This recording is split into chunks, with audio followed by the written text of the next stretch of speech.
Welcome to our YouTube channel. आज की इस वीडियो में हम क्लास 10th के एक बोर्ड में आने वाले टॉप मोस्ट 50 क्वेश्चन डिस्कस करने वाले हैं, जो कि टॉप मोस्ट 50 एक्सपेक्टेड क्वेश्चंस हैं जो कि आपके एग्ज़ाम में आ सकते हैं। तो इसकी जल्दी वीडियो की हम शुरुआत करते हैं और ठीक है, इसको कंटिन्यू करते हैं वीडियो को। और इसमें हम हर चैप्टर वाइज सारे इंपॉर्टेंट क्वेश्चन देखेंगे। देखो, जैसे सबसे पहले हम चैप्टर पर आते हैं। चैप्टर नंबर 1 के अकॉर्डिंग हम देखें तो चैप्टर नंबर 1 पे चलने से पहले मैं आपको उस चैप्टर का थोड़ा पहले बेसिक्स बता दूं, जिससे कि आप लोग इजीली चीज़ों को रिकॉल कर पाओ।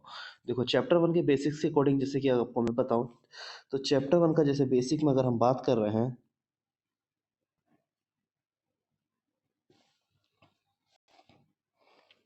तो बेसिक्स के रिगार्डिंग जैसे कि हम देखेंगे, सबसे पहले जो ट्रिग्नोमेट जो आपका चैप्टर है, रियल नंबर। आपका चैप्टर का नाम क्या है?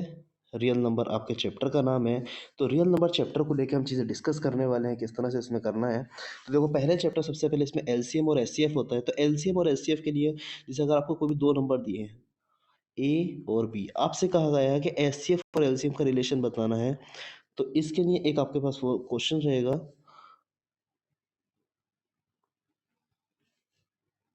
जैसे कि आपको एच सी एफ निकालना है ए और बी का। जैसे कि आपको क्या निकालना है?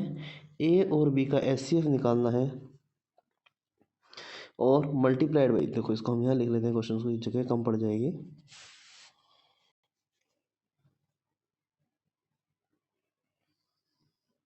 H C F of A comma B and multiplied by L C M of A comma B, it's equal to A B, यानी कि जो नंबर्स दो नंबर्स दे रखे हैं उनका प्रोडक्ट। तो ये क्वेश्चंस आपके लिए ये क्वेश्चन बन जाता है। ये एक फॉर्मूला है आपका, कि जो पहले इसमें फॉर्मूला यूज़ होने वाला आपका फॉर्मूला है इस चैप्टर के अंदर। सबसे पहले जो ये फॉर्मूला यूज़ होगा, ये ज़्यादातर जो फॉर्मूला आपका इस चैप्टर में यूज़ होगा, वो फॉर्मूला आपकी स्क्रीन पर मौजूद है। अब देखो, इसी तरीके से हम क्वेश्चंस कंटिन्यू करते हैं कि कौन कौन से क्वेश्चन किससे ज़्यादा क्वेश्चन आ सकते हैं। देखो, इस वैसे रियल नंबर में ज़्यादातर बेसिक कुछ है नहीं, कुछ बेसिक चीज़ें हैं, तो आप लोग बुक्स अपना कंटिन्यू देख सकते हो। लेकिन हमारा ये है, हमें बहुत फास्टली वीडियो बनाना है, बहुत कम टाइम में ज़्यादा से ज़्यादा क्वेश्चंस कवर करने हैं, इसलिए हम इसको कंटिन्यू आगे करते हैं। तो हम सबसे पहले चलते हैं, हमारा क्वेश्चंस जो है, जो ये क्वेश्चन आपकी स्क्रीन पे दे रखा है, ये क्वेश्चन बोर्ड में बहुत ज़्यादा बार पूछा गया है। आपसे ये क्वेश्चन बहुत time repeated, most repeated question है।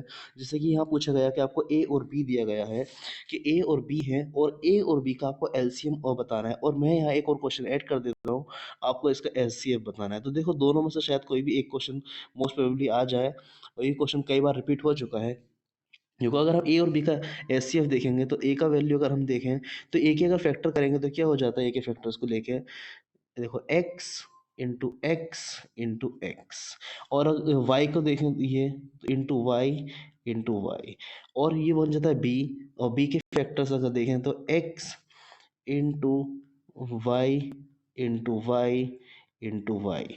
ये आपके क्वेश्चन हो गए, ये इसका फैक्टर्स हो गया। जिससे कि अब हम फैक्टर कंटिन्यूस का कर चुके हैं, तो फैक्टर करने के बाद आपको एलसीएम निकालना है। एलसीएम आप जानते हो क्या होता है? Least common multiple. एलसीएम जो होता है लीस्ट कॉमन मल्टीपल होता है। तो जो कॉमन मल्टीपल है, तो अगर आप देखें, अगर आप गौर करो, सबसे ज़्यादा तो यहाँ पे क्या है? एक्स क्यूब, और यहाँ पे क्या है? Y cube. देखो, ऐसे क्वेश्चंस में अगर ये क्वेश्चन चेंज होके भी आता है, तो आप एक काम कर सकते हो, इसका डायरेक्टली आंसर लिखने के लिए जो सबसे ज़्यादा हाईएस्ट पावर वाले नंबर है उनका आपस में मल्टीप्लाई करा दो।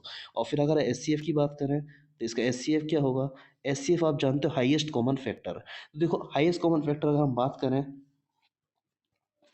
एचसीएफ के लिए, अगर हम यहाँ देखें, तो एचसीएफ में देखोगे यहाँ पे एक्स जो है ज़्यादा रिपीटेड है, और फिर क्या आपका वाई ज़्यादा, वाई 2 टाइम्स वाई रिपीट है दोनों तरफ। तो आपका एचसीएफ हो जाएगा एक्स और वाई स्क्वायर। तो ये दोनों आंसर्स हो गए।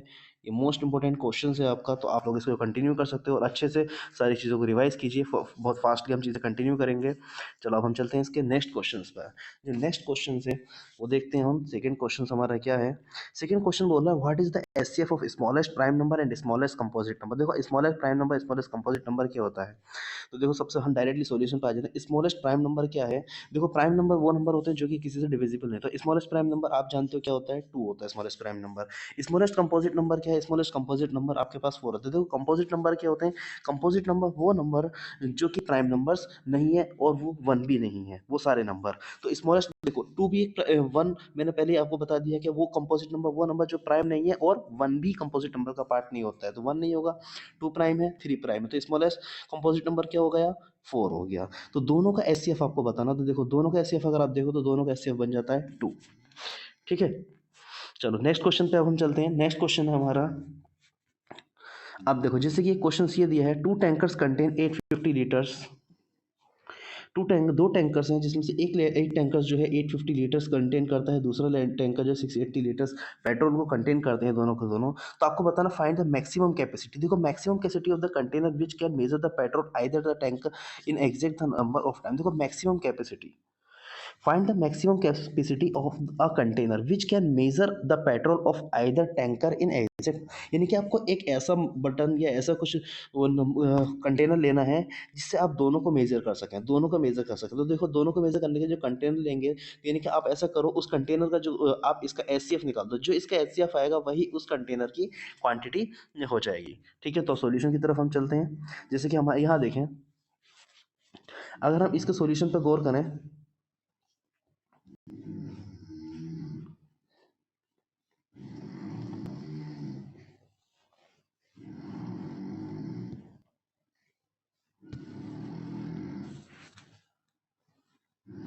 अगर आप सॉल्यूशन की तरफ देखेंगे, to find maximum capacity of a container which can measure the petrol of each tanker in exact number of times. देखो we find S C F and, देखो मैंने जैसे बताया आपको क्या करना है, एस सी एफ फाइंड करना है। आपको यहाँ पे एस सी एफ क्या करना है, इसका एस सी एफ फाइंड करेंगे।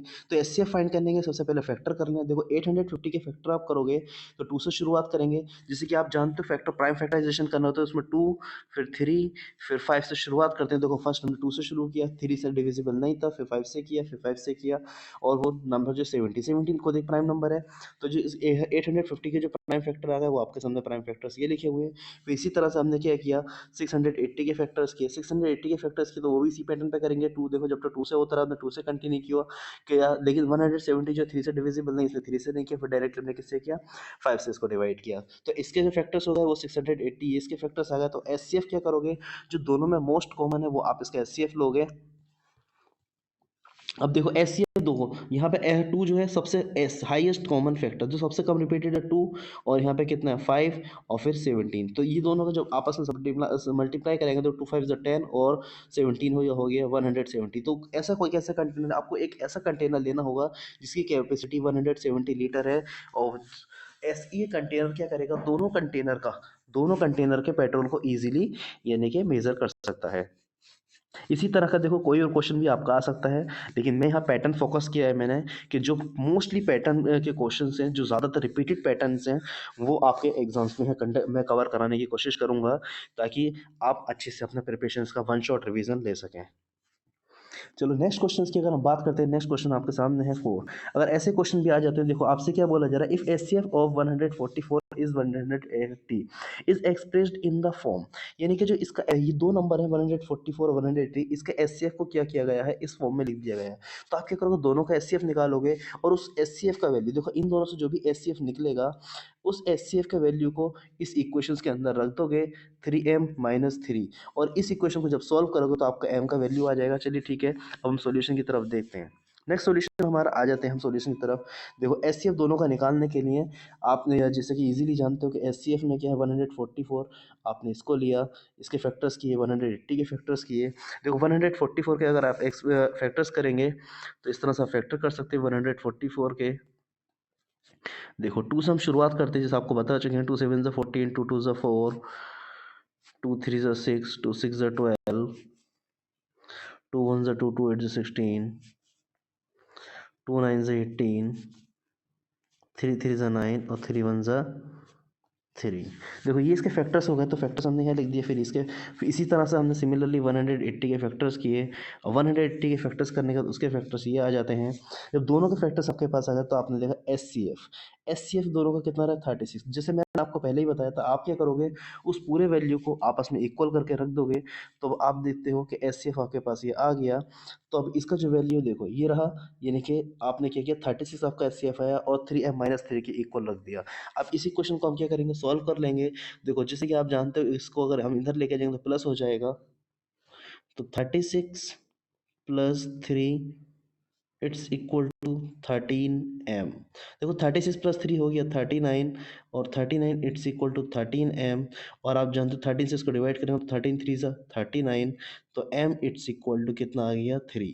तो m का वैल्यू कितना आ गया 3, जो कि क्वेश्चन आपके यहाँ पे भी सॉल्यूशन आप देख सकते हैं, इजीली इसको समझ सकते हैं। बाकी मेरी कोशिश रहेगी मैं ज़्यादा से ज़्यादा क्वेश्चन आपको समझाने की कोशिश करूँ, और जो इजी पैटर्न्स हैं उसको मैं थोड़ा सा हल्का सा स्पीड से लेने की कोशिश करूँगा, जिससे कि हम कम टाइम में ज़्यादा से ज़्यादा वीडियो कवर कर पाएँ और ज़्यादा से ज़्यादा क्वेश्चन कवर कर पाएँ।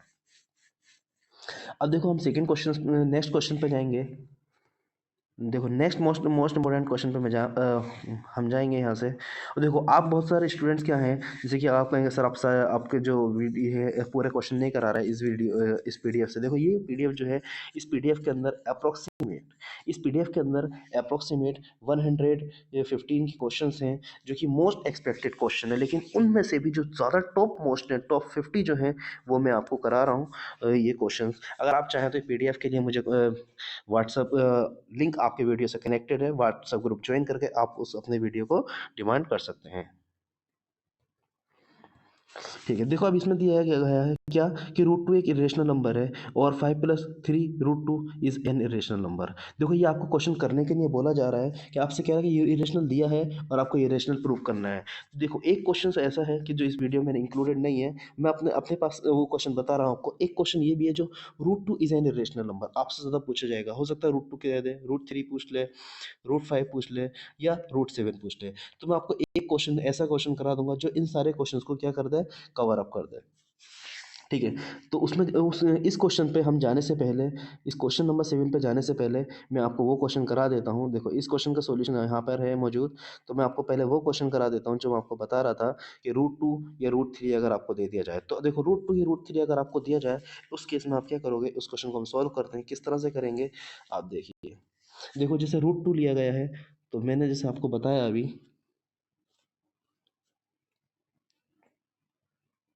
देखो रूट टू आपको क्या प्रूफ करना है, कि रूट टू क्या है, एक इरेशनल,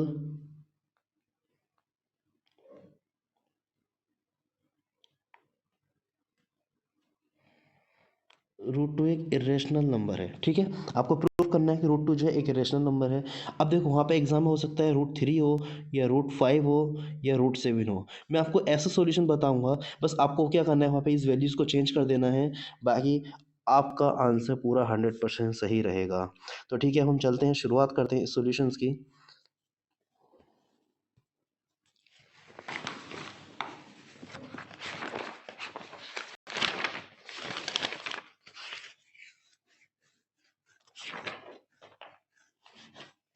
देखो इस क्वेश्चन की शुरुआत हम करेंगे, तो सबसे पहले हमें क्या करना है, ये जो रूट टू इरेशनल नंबर दिया है, आप उसको लेट कर लो कि वो क्या है, रेशनल नंबर है।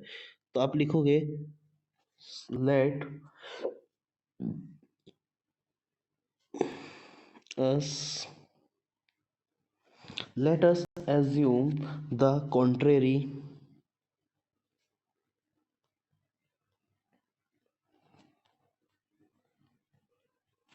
let us assume the contrary, that root 2 is an irrational number.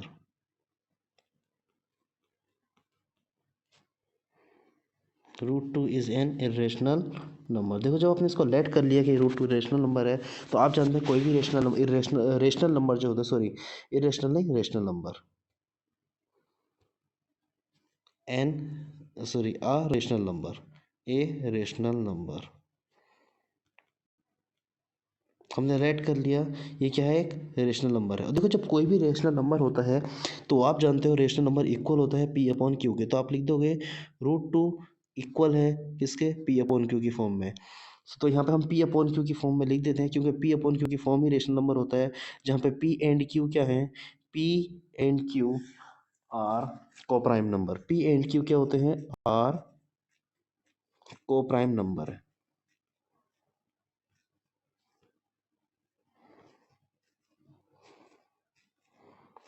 तो पी एंड क्यू क्या है, को प्राइम नंबर है।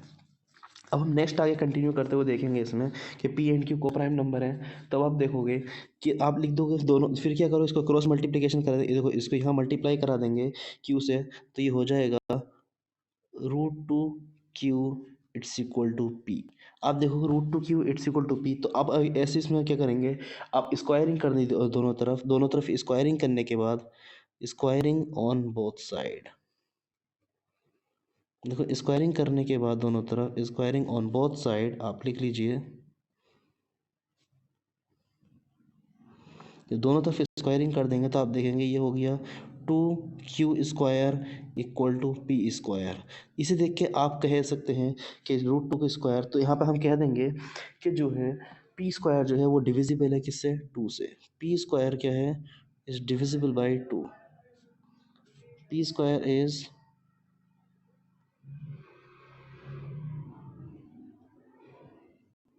Divisible by to. P square जो है वो टू से डिविजिबल है, तो P square is divisible by to. तो आप देखोगे P is also divisible by to, तो आप कह देंगे पी जो है is also divisible by to, P भी टू से डिविजिबल होगा।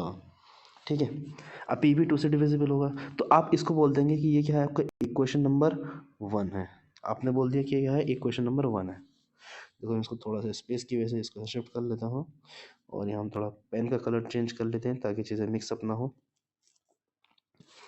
अब देखो नेक्स्ट आगे क्या करना है, जो आपने इक्वेशन बना दिया तब आप क्या करोगे, अब देखो आपने हमने क्या कहा यहाँ पे p जो है वो क्या है, डिविजिबल है किससे, टू से।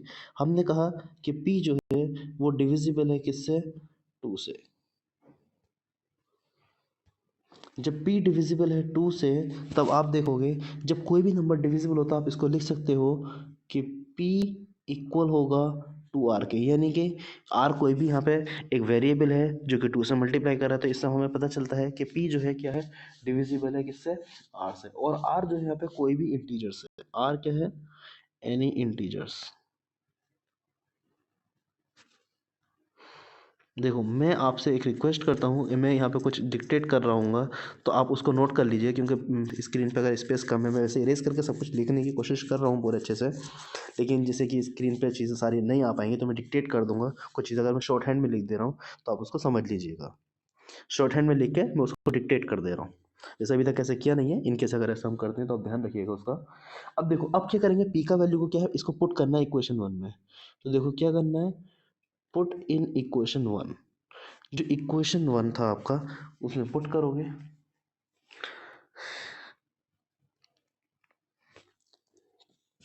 Put in equation one.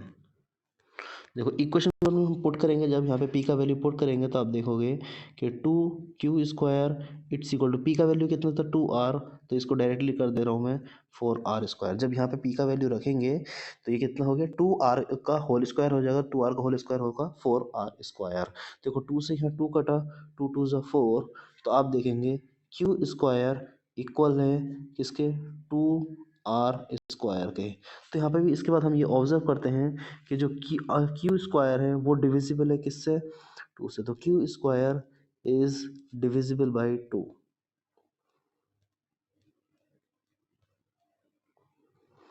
Q square क्या है, डिविजिबल है टू से, तो हम क्या देंगे, so q is also, q is also divisible by two. देखो मैं यहाँ शॉर्ट हैंड में मैं इक्वल का निशान लगा रहा हूँ ताकि आप समझ लें कि ऊपर जो स्टेटमेंट लिखा जा रहा है उसी की बात हो रही है। तो Q is also divisible by to, तो इसको हम बोल देंगे इक्वेशन नंबर क्या, टू। इसको हम क्या कह देंगे, इक्वेशन नंबर टू। आप इसको इक्वेशन नंबर 2 बोल दीजिए कि ये आपके पास क्या हो गया, इक्वेशन नंबर 2 हो गया आपके पास। अब जब ये क्वेश्चन नंबर 2 बन गया तो हम देखो इसको पूरे को आप अच्छे से देख लें, इसको पूरे को नोट डाउन कर लें जो इसमें नोट करना है। अब इसके बाद अब हम क्या करते हैं, इसको मैं इरेज कर दे रहा हूँ ताकि चीज़ें आपको इसको बस याद रखिएगा कि जो है इक्वेशन 1 और 2, देखो इक्वेशन 1 में क्या बोला गया कि पी स्क्वायर जो है वो डिविजिबल है 2 से।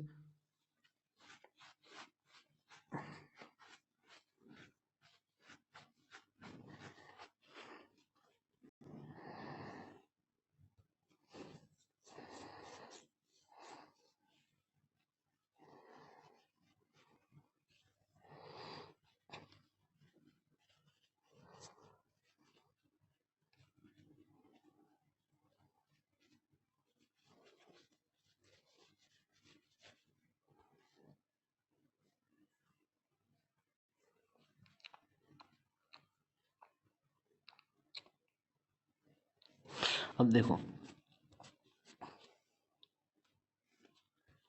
अब जो हमने बताया कि इक्वेशन 1 और इक्वेशन 2 तो आप लिखोगे कि क्या होता है कि from equation 1 and 2, from equation 1 and 2,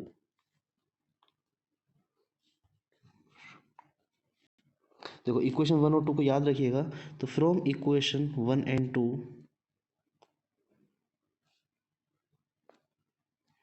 equation 1 and 2 से, तो इक्वेशन 1 और 2 से आप ध्यान रखेंगे। देखो इक्वेशन 1 में क्या था, वो डिविजिबल था 2 से, पी स्क्वायर, और पी भी डिविजिबल था 2 से। इक्वेशन 2 में क्यू डिविजिबल था 2 से, और जबकि हमने फर्स्ट लाइन में बोला था कि पी एंड क्यू दोनों के दोनों को प्राइम नंबर है। और जब दोनों को दोनों को प्राइम हमने कहा, और यहाँ पे क्या है, दोनों को दोनों पी 2 से डिविजिबल है, तो ये क्या हो जाता है, एक कॉन्ट्रडिक्शन हो जाता है। यानी कि जो स्टेटमेंट हमने बोला था दोनों में कॉन्ट्रडिक्शन। तो आप देखोगे यहाँ पे आप लिखोगे from equation 1 and 2, P and Q have a common factor 2।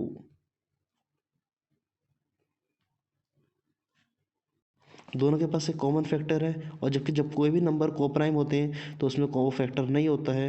तो कॉमन फैक्टर क्या है उसके अंदर, 2 है। तो आप क्या दोगे, तो P and Q are not coprime. तो आप बोलोगे क्या, P and Q are not coprime. तो पी और क्यू यहाँ दोनों को दोनों को प्राइम नहीं है, तो हम क्या कहेंगे, दिस कॉन्ट्र, अब ये क्या हो गया, कॉन्ट्रडिक्शन हो गया। तो this contradiction, hence this contradiction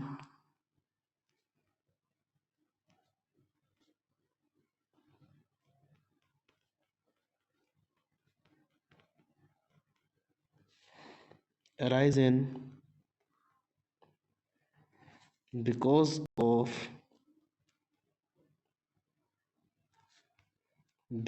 of our incorrect assumption, our incorrect assumption। ये किसकी वजह से हुआ, क्योंकि हमारा जो अजम्पशन था वो इनकरेक्ट था, या उसको हम कह सकते हैं रॉन्ग अजम्पशन। किसकी वजह से, रॉन्ग अजम्पशन की वजह से, wrong because of arisen wrong assumption. क्योंकि हमने ऊपर एज्यूम किया था कि जो पी एंड क्यू जो आपका रूट 2 है वो क्या है, एक रेशनल नंबर है, लेकिन हमारा जो अजम्पशन था वो क्या हो गया, रॉन्ग हो गया। जब अजम्पशन रॉन्ग हो गया तो इसलिए वो जो कॉन्ट्रडिक्शन चीज़ में कॉन्ट्रडिक्शन आया, तो अब हम क्या कहेंगे, हैंस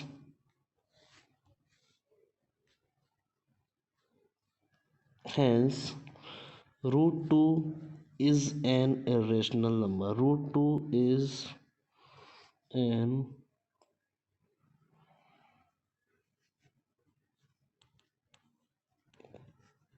irrational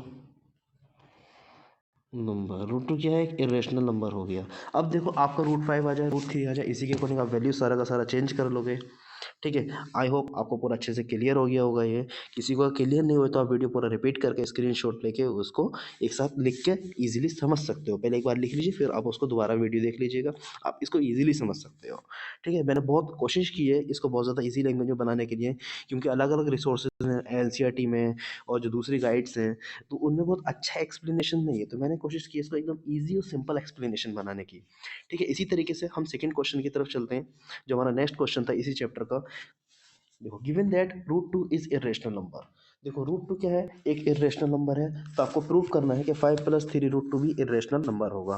देखो इस क्वेश्चन को कैसे करें, देखो दोनों में से मोस्टली एक्सपेक्टेड, मैं एक्सपेक्ट कर रहा हूँ कि दोनों में से एक क्वेश्चन आपको मिलेगा ही मिलेगा। अब देखो इसको कैसे करेंगे, तो 5+3 √2 है, तो ये इरेशनल नंबर आपको क्या करना है, प्रूफ करना है। तो हम सीधे सॉल्यूशन की तरफ चलते हैं, कैसे करना है। देखो देखो सेम चीज़ आपको क्या करना है, यहाँ पे भी सेम चीज़ करनी है।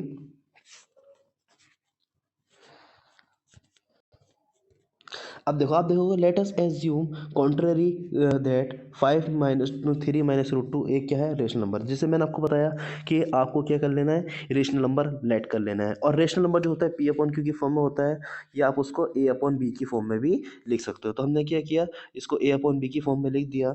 देखो हमने लिखा कि जब ये इसके दैट इज, तो वी कैन फाइंड कि इसकी A/B की फॉर्म में लिख दिया। जब A/B की फॉर्म में लिखा, तब हमने क्या किया, √3 वाले पोर्शन को यहीं छोड़ा। देखो थोड़ा सा मैं एक्सप्लेन कर दे रहा हूँ यहाँ पे, आप यहाँ देख सकते हैं। हमने क्या किया, 3 √2 को वहीं एज इट इज छोड़ा, और इट्स इक्वल टू A/B -5 को इधर ले आए। जैसे अब इसको यहाँ लेकर आए, दोनों को क्या किया, एलसीएम सॉल्व किया। जैसे कि आप देखोगे यहाँ पे 3 और बच रहा था, तो हमें क्या करना है, जो हमारा रूट वाला पोर्शन है, जो हमारा इरेशनल नंबर वाला पोर्शन है, उसको वन साइड छोड़ना है। जब 3 को यहाँ डिवाइड करेंगे, तो आपका बन जाएगा √2 इट्स इक्वल टू A/3B -5/3। अब देखो आप क्या करोगे, यहाँ पे 3B एलसीएम ले लोगे। जब आप 3B एलसीएम लोगे यहाँ पे, तो बन गया 3B, तो ये ऊपर हो गया A-5B। अब आप गौर करो, A-5B क्या है, तो अगर आप गौर करें, A-5B जो है, जो P/Q का फॉर्म है, यानी कि A-5B क्या है, एक रेशनल नंबर है। A-5B क्या है, रेशनल नंबर है। और √2 ये किसके इक्वल आ रहा है, √2 के इक्वल आ रहा है। A-5B एक रेशनल नंबर है, जो कि एक √2 के इक्वल आ रहा है। तो आप देखेंगे कि यहाँ पे क्या हो रहा है, एक कॉन्ट्रडिक्शन हो रहा है कि √2 रेशनल नंबर और रेशनल नंबर इक्वल हो रहा है। तो हम कह देंगे कि रूट रेशनल नंबर और इरेशनल नंबर कभी इक्वल नहीं हो सकते। देखो तो ये जो कॉन्ट्रडिक्शन हो रहा है किसकी वजह से, तो देखो but this contradict is the fact that √2 is irrational number. तो this contradiction has arisen because of our incorrect assumption that 5+√3 is an irrational number, is rational number. ये एक इनकरेक्ट assumption किया था हमने, जो हमने एज्यूम किया था ऊपर, ये हमारा assumption क्या था, गलत था, कि 5+√3 एक इरेशनल नंबर है, सॉरी रेशनल नंबर है। तो यहाँ पे कहते हैं we conclude that 5+3 √2 is a irrational number. I hope ये भी आपको बहुत अच्छे से क्लियर हो गया होगा क्वेश्चन। बाकी सॉल्यूशन आपका इस सामने स्क्रीन पर लिखा हुआ है, आप एक बार फिर से सॉल्यूशन पर अच्छे से देख सकते हैं, चाहो तो आप नोट कर लीजिएगा इसको। फिर हम नेक्स्ट क्वेश्चन पे चलते हैं। अब देखो इस, मैं जहाँ तक एक्सपेक्ट कर रहा था इस चैप्टर से आने वाले क्वेश्चंस मोस्टली सब पूरे हो चुके हैं, फिर भी एक क्वेश्चन और मुझे लग रहा है, मैं इसको एक बार और देख लेता हूँ। अगर वो क्वेश्चन होगा इस ऐसा कि वो मोस्ट प्रोबेबली अगर लगता है कि चांसेस हैं उसके, तो उसको कंटिन्यू करेंगे, वरना उसको कंटिन्यू नहीं हम करेंगे। देखो एक क्वेश्चन, हाँ ये क्वेश्चन, और ये काफ़ी ऐसे क्वेश्चन भी काफ़ी पूछे जाता है, स्पेशली ये सेम क्वेश्चन तो बहुत ही बार पूछा गया है, तो इस क्वेश्चन को भी हम करेंगे। देखो ये क्वेश्चन क्या कह रहा है आपसे, टू नंबर्स दिए हैं जिनका जो कि 2:3 के रेशो में है, और उसमें से एक नंबर का एलसीएम 180 दिया है, और एचसीएफ आपसे पूछा गया है। देखो ये वही नंबर है जो कि आपको उसी फॉर्मूले में, जो फॉर्मूला आपको मैंने इस चैप्टर से बताया था, उस फॉर्मूले पर रिलेटेड ये क्वेश्चन है, और उस फॉर्मूले से रिलेटेड आपको क्वेश्चन पूछा ही जाता है। तो देखिए अब हम डायरेक्ट सॉल्यूशन की तरफ चलते हैं, ताकि हमें टाइम भी सेव करना है अपना। तो जैसे हम सॉल्यूशन की तरफ आ जाते हैं, सॉल्यूशन पे देखेंगे कि देखो लेट कर लीजिए, जो फर्स्ट नंबर है वो क्या है, 2 है, x है। देखो आपको जो नंबर दिया है 2:3 के रेशो में दिया है, और आप बचपन से जानते हो किसी को अगर लेट करते हैं, नंबर जो रेशो में होते हैं उनको किसी वेरिएबल के साथ लेट कर लेते हैं। हमने लेट कर लिया, फर्स्ट जो है क्या है, 2x है, और लेट कर लिया जो सेकेंड है वो क्या है, सेकेंड नंबर है 3x। जब फर्स्ट 2x और सेकेंड 3x है, तो दोनों का एलसीएम निकालने के लिए बोला, तो उनका जो एलसीएम है, आपको देखो अब इन दोनों नंबर के अकॉर्डिंग आप एलसीएम निकालेंगे, तो इन दोनों नंबर का जो एलसीएम आ रहा है, वो इन दोनों नंबर का एलसीएम हो जाएगा 6x। एलसीएम 6x आ गया, और जो क्वेश्चन में आपको गिवन दिया है एलसीएम, वो कितना बोला है, 180। आपने क्वेश्चन में बोला कि 180, तो यहाँ से x का वैल्यू कितना हो जाएगा, इसको सॉल्व करने पे x का वैल्यू 30 आपके पास आ गया। जब x का वैल्यू 30 आ गया, तो आपको देखेंगे कि आपको आपका जो फर्स्ट नंबर है, फर्स्ट नंबर कितना बन गया, तो इसमें आप मल्टीप्लाई कर देंगे तो फर्स्ट नंबर बन गया 60 और जो सेकंड नंबर था वो बन गया 90। दोनों नंबर मिल गए। जब आपको दो नंबर इजीली मिल गए और एक एलसीएम मिल गया तो आप क्या करोगे, इस क्वेश्चन में आप फॉर्मूला वहाँ पे पुट करोगे। देखो एक तो क्या है कि आप डायरेक्टली उसका वो निकाल सकते हैं कि आपको एचसीएफ दो नंबर मिल गए तो आप डायरेक्टली एचसीएफ भी निकाल सकते हो दोनों नंबर्स का, और जो मैंने आपको फॉर्मूला बताया था आप वो भी यूज़ कर सकते हो। मैं शॉर्ट में लिख दे रहा हूँ, H C F into LCM it's equal to A into B. देखो एच सी एफ कितना आपको फाइंड करना है और ए का वैल्यू कितना दिया आ गया आपके पास। ए की वैल्यू अगर हम देखें तो हमारे पास आई है 60, यानी कि फर्स्ट नंबर 60 और जो दूसरा नंबर है वो आया हमारे पास 90 और एलसीएम हमें कितना गिवन था 180। तो आप यहाँ पे रखेंगे, देखो 90 वन ज़ा 90, 92 ज़ा 180 और 2 वन ज़ा 2 और 230 ज़ा 60। तो आप देखेंगे कि एच कितना आ जाता है इसका, एच आ गया 30। तो आप इस क्वेश्चन को ऐसे भी कर सकते हैं और जिससे यहाँ पे सॉल्यूशन दिया डायरेक्टली भी उसको यूज़ करके उसका वैल्यू फाइंड कर सकते हैं। तो आई होप ये क्वेश्चन भी आपको अच्छे से क्लियर हो गया होगा। अब हम चलते हैं नेक्स्ट चैप्टर के तरफ। देखो नेक्स्ट चैप्टर है आपका, जो आपकी बुक में चैप्टर है पॉलिनोमियल, जो कि बहुत इंपॉर्टेंट चैप्टर है पॉलिनोमियल। तो हम देखते हैं पॉलिनोमियल पर चलने से पहले तो हम पॉलिनोमियल्स के बारे में पहले मैं आपको उससे थोड़ा सा डिस्कस कर लूँ। पॉलिनोमियल से रिलेटेड चीज़ें हम देख लेते हैं, उससे फॉर्मूलाज वगैरह क्या है पॉलिनोमियल के। देखो मैं सबसे पहले पॉलिनोमियल के क्वेश्चंस पे ले चलता हूँ आपको। देखो ये क्वेश्चन है पॉलिनोमियल का।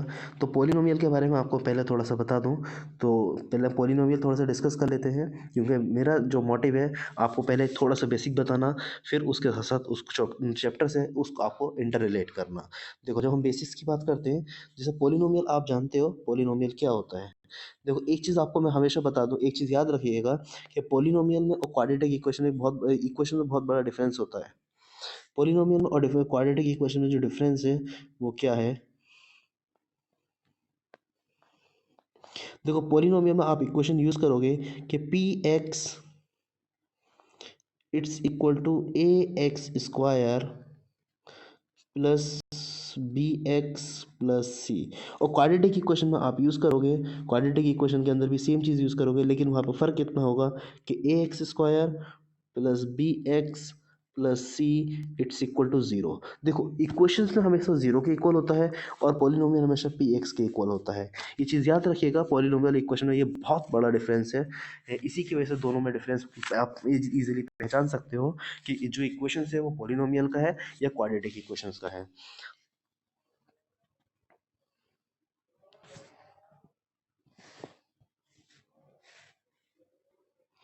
अब देखो अब हम आगे की तरफ चलेंगे नेक्स्ट। अब हम आगे देखते हैं कि पॉलिनोमियल आपको दिया है, तो यहाँ पर देखिए सम ऑफ ज़ीरोज़ क्या होता है। तो अब देखेंगे sum of zeros,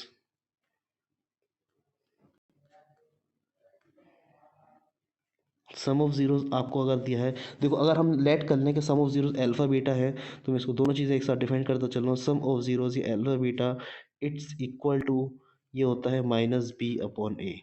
minus B upon A भी लिख सकते हो, ये इसको ऐसे भी लिख सकते हैं हम, equal to coefficient of x, मैं शॉर्ट में लिख दे रहा हूँ कोफिशिएंट को, coefficient of x dividing by coefficient of x square.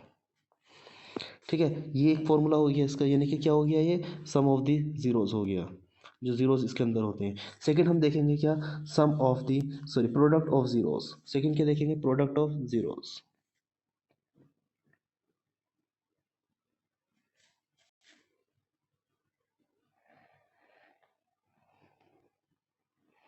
देखो प्रोडक्ट ऑफ ज़ीरोज़, देखो प्रोडक्ट ऑफ ज़ीरोज़ में क्या हुआ, क्योंकि हमने लेट कर लिया था कि अल्फ़ा बीटा क्या है, इसके ज़ीरोज़ है। अल्फ़ा बीटा क्या है, अगर ज़ीरोज़ हैं तो alpha into beta it's equal to होता है सी अपॉन ए। देखो सी क्या है, कांस्टेंट टर्म है, आप लिख सकते हैं यहाँ पे सी क्या है, एक कांस्टेंट टर्म है, और ए क्या है, कोफिशिएंट ऑफ एक्स स्क्वायर।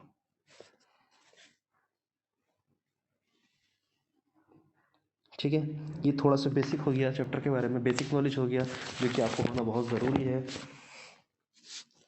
देखो अब इसी चैप्टर के अंदर जो आइडेंटिटीज हमने पढ़ी थी क्लास 9 के अंदर, ए प्लस बी का होल स्क्वायर, ए माइनस बी का होल स्क्वायर, उन सब आइडेंटिटीज को अच्छे से देख लीजिएगा। सारे आइडेंटिटीज का इस चैप्टर के अंदर बहुत अच्छे से यूज होता है। चलिए हम करते हैं क्वेश्चंस पॉलिनोमियल का। तो देखो पॉलिनोमियल के क्वेश्चंस आपको दिया है किस तरह से। पहला क्वेश्चन यहाँ गिवन है। हमारा पहला क्वेश्चन आपसे बोल रहा है कि if alpha and beta are zeros of the polynomial. देखो आपको दिया है कि अल्फा बीटा के यहाँ जीरोस हैं पॉलिनोमियल के, और ये आपको पॉलिनोमियल दिया है। तो वो बोल रहा है आपसे find the value of alpha square plus beta square. आपसे क्या कह रहा है, आपको alpha square plus beta square का वैल्यू फाइंड करना है। ठीक है, ये आपको फाइंड करने के लिए बोला जा रहा है क्वेश्चन में। ठीक है, अब हम चलते हैं सॉल्यूशन देख लेते हैं डायरेक्टली, ताकि हमारा टाइम सेव हो जाए। देखो जैसे कि मैंने आपको पहले भी बताया कि आपको इक्वेशन जो दिया है, क्या दिया गया है इक्वेशंस,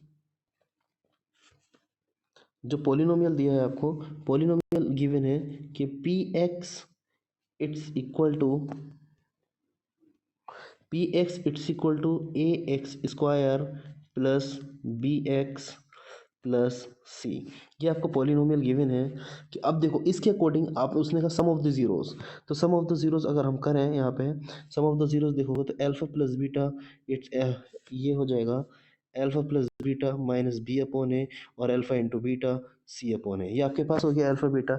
अब आपका क्वेश्चन डिमांड कर रहा है आपसे क्या फाइंड कीजिए कि alpha square plus beta square क्या होगा, ये आपसे डिमांड की जा रही है। तो देखो आप क्या करोगे, आपको ऐसे तो हमारे पास आइडेंटिटी नहीं है, लेकिन आप एक आइडेंटिटी के बारे में जानते हो कि अल्फा प्लस बीटा का होल स्क्वायर क्या होता है। तो आप क्या करेंगे, इसको देखिए, alpha square plus beta square और प्लस 2 इंटू अल्फा बीटा।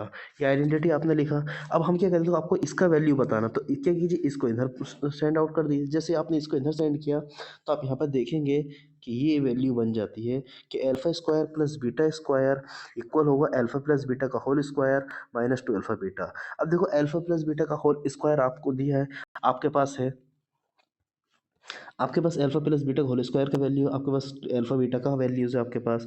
तो देखो अल्फा प्लस बीटा का वैल्यू क्या था, minus B upon a. Alpha plus beta का वैल्यू कितना, माइनस बी अपॉन ए, और अल्फा बीटा का वैल्यू कितना, सी अपॉन ए। तो देखो आपने देखा बी को, तो ये हो गया बी स्क्वायर अपॉन ए स्क्वायर, और ये हो गया 2c अपॉन ए। देखो अब जब आप इसको अगर सॉल्व करेंगे कि बी स्क्वायर अपॉन सी स्क्वायर माइनस 2c अपॉन ए, सॉरी बी स्क्वायर माइनस ए स्क्वायर, और ये 2c अपॉन ए। तो आप देखेंगे यहाँ पे ए स्क्वायर पूरा एलसीएम आ जाएगा। जब ए स्क्वायर एलसीएम ले ले तो आप इसको यहाँ पे देख लीजिए, सॉल्यूशन इसका क्या बचेगा, बी स्क्वायर माइनस 2ca और डिवाइडिंग बाई ए स्क्वायर। ये आपके पास बचा पॉलिनोमियल का एक क्वेश्चन हम कर चुके हैं। अब चलते हैं पॉलिनोमियल के मोस्ट एक्सपेक्टेड नेक्स्ट क्वेश्चन के ऊपर। देखिए एक क्वेश्चन ये दिया है, find the zeros of the quadratic polynomial. देखो आप एक, क्योंकि मैंने ज़्यादा देखा है कि रिलेशन वेरीफाई कराने का क्वेश्चन ज़रूर आ जाता है। देखो आपका इक्वेशन एग्जाम में चेंज हो सकता है, शायद इक्वेशन चेंज हो जाए, लेकिन कॉन्सेप्ट यही ज़रूर रहेगा कि रिलेशनशिप फाइंड करा रहा होगा जीरोस के और कोफिशिएंट के बीच में। एक क्वेश्चन ऐसा बन जाएगा। तो आप देखेंगे find the zeros of the quadratic polynomial 90 square minus 60 plus 1 and verify the relationship between the zeros and the coefficient. आपको रिलेशन बताना है। तो ठीक है, हम सॉल्यूशन की तरफ चलते हैं ताकि हमारा टाइम सेव हो जाए। तो देखो इसमें एक रिलेशन दिया गया है, तो पहले हम इसको दो पार्ट में है सॉल्यूशन यहाँ पे, तो हम वन बाय वन कर लेते हैं। देखो सबसे पहले आपको क्या है कि पी एक्स दिया है, यानी कि एक पॉलिनोमियल दिया है। तो पॉलिनोमियल के सबसे पहले उसने बोला कि फाइंड द जीरोस। अगर आप इस पर ध्यान दो, फाइंड द जीरोस सबसे पहले क्या बोल रहा है, क्वेश्चन की डिमांड क्या है, पहली डिमांड, क्वेश्चन की पहली डिमांड है कि सर इसके जीरोस बताइए, इसके जीरोस बताइए। फिर दूसरी डिमांड है कि रिलेशनशिप बताइए, फिर रिलेशनशिप बताइए। तो हम क्या कर रहे हैं, जीरोस हम बताने की कोशिश निकालेंगे। देखो जीरोस निकालने के लिए सबसे पहले आपको वही फॉर्मूला यूज करना है कि क्या, सम ऑफ द जीरोस और प्रोडक्ट ऑफ द जीरोस।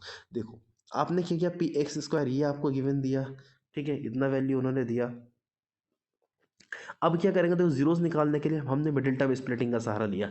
किसका सहारा लिया, मिडिल टर्म स्प्लिट किया इसके अंदर।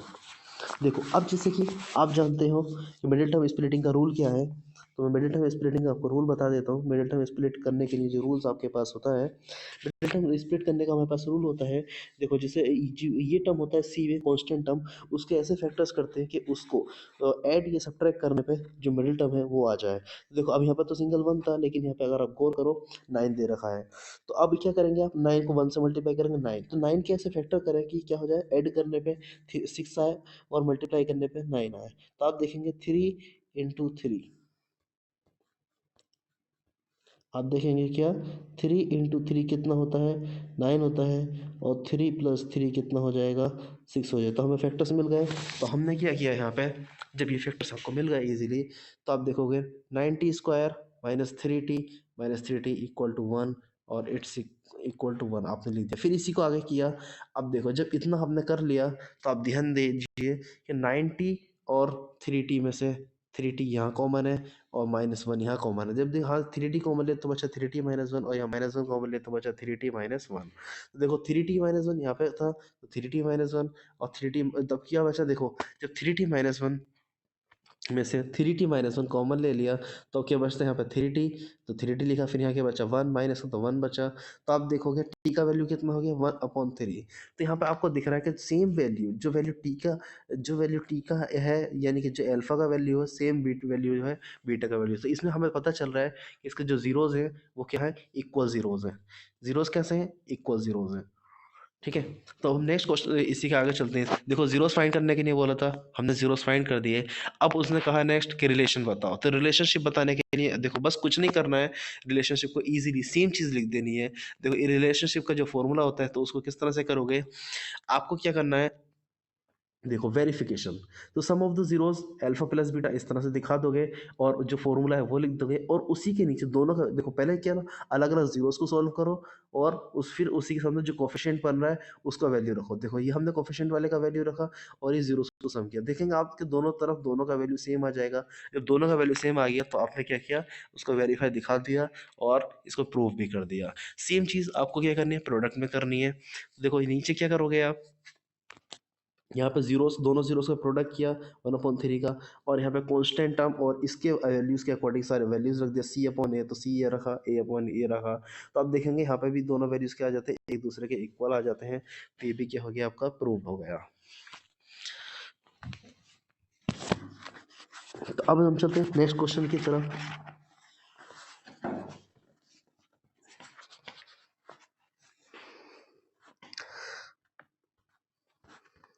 अब देखिए नेक्स्ट क्वेश्चन क्या रहेगा, जो मोस्ट एक्सपेक्टेड क्वेश्चन हैं, जैसा कि हम आपको पहले भी बताया कि इस पीडीएफ के अंदर पूरे 115 या 17 क्वेश्चंस हैं, और उसमें से टॉप मोस्ट 50 क्वेश्चंस जो कि बहुत ज़्यादा बोर्ड में पूछे जाते हैं, वो मैं आपको करा रहा हूँ।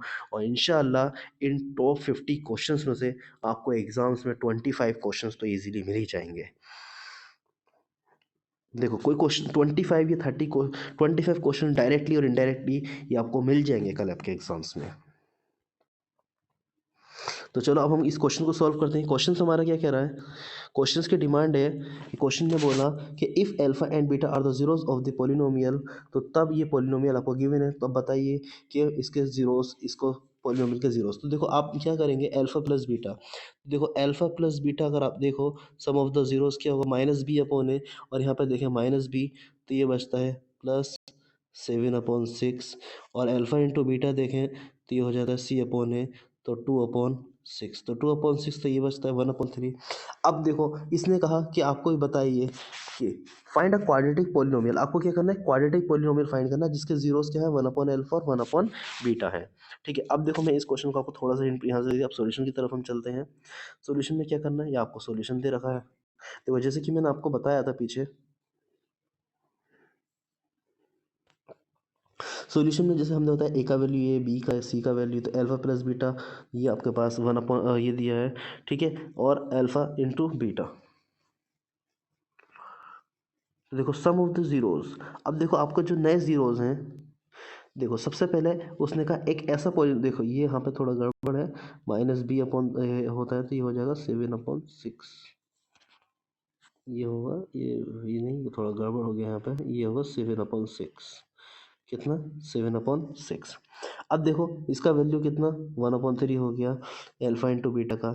अब देखो कोई भी पॉलिनोमियल निकालना है तो सॉरी मैंने एक फॉर्मूला लिखने से रह गया था पॉलिनोमियल का। अगर आपको कोई भी पॉलिनोमियल निकालना तो आप क्या करोगे, वहाँ पे लिखोगे पॉलिनोमियल को x square minus sum of zeros, क्या लिखोगे, सम ऑफ जीरोस